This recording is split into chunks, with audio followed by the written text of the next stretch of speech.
Trump authorized the US military to drop the biggest non-nuclear bomb that the country has ever used in Afghanistan as part of a bid to combat ISIS targets. Joining me with that story and everything else this morning are Francis Fitzgibbon, the CEO of Story Stock and Director of the Irish Academy of Public Relations. Guys, you're very welcome as always. It is being referred to as the mother of all bombs, which is actually a terrifying tag for something to be given. But it's quite an accurate description, Alan. This thing is huge. It is. Yeah. It's actually called something like a massive ordnance air blast bomb. But the MOAB, mother of all bombs, seemed very appropriate. And what struck me most yesterday was the visual. The MOAB is on the side of this bomb. And I think this is sending a visual signal as well as a verbal signal that we are very powerful. This is the most powerful bomb we had, short of nuclear, which is actually the terrifying piece. We have dropped it. I think what President Trump is doing is two things. I think he's sending a signal that says, yes, I'm unpredictable, but to a certain extent I'm predictable. This is how I've always done business. This is how I now do politics. Don't mess with me. This is your warning. You have been warned. I have no idea what comes next, but I'm quite sure this wasn't done lightly. The other thing, this was a huge power play. It was and it also said we are very powerful. We hold the ammunition. We will not tolerate what you are doing.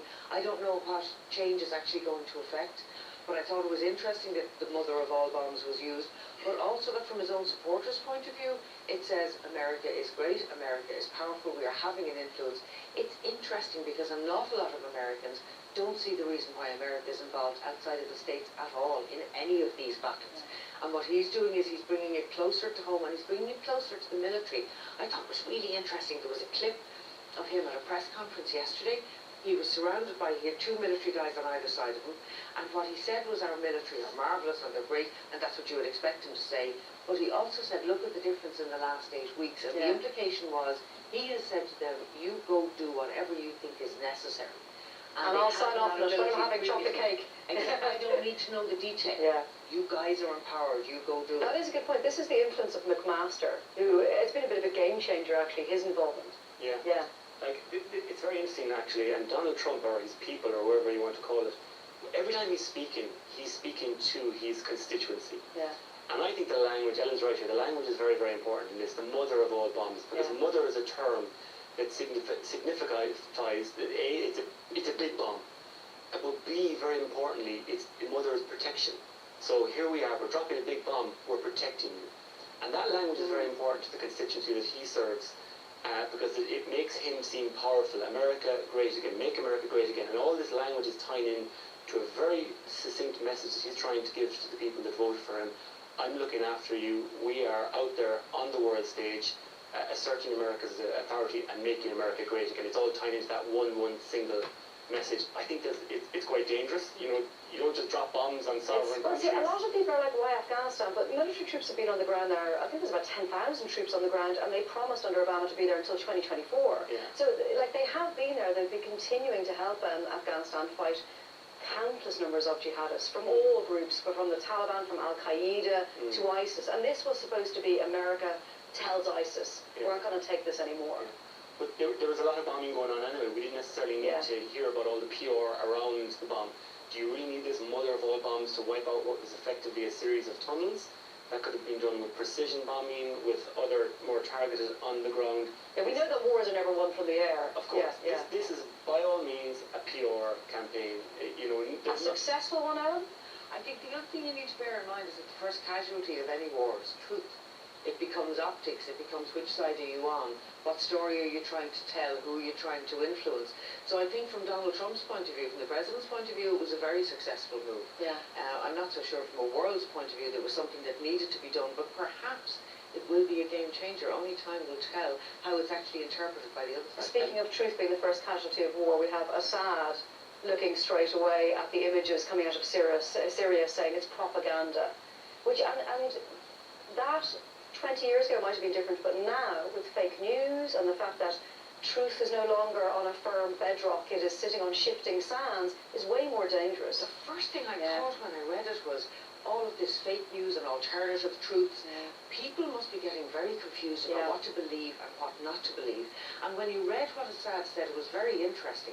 He said it was a blanket denial that even if he had chemical weapons, they would not have used them, and they stopped using chemical weapons in 2003 or something. which most people won't believe. But again, if you come back to it, he's not denying that chemical weapons were used.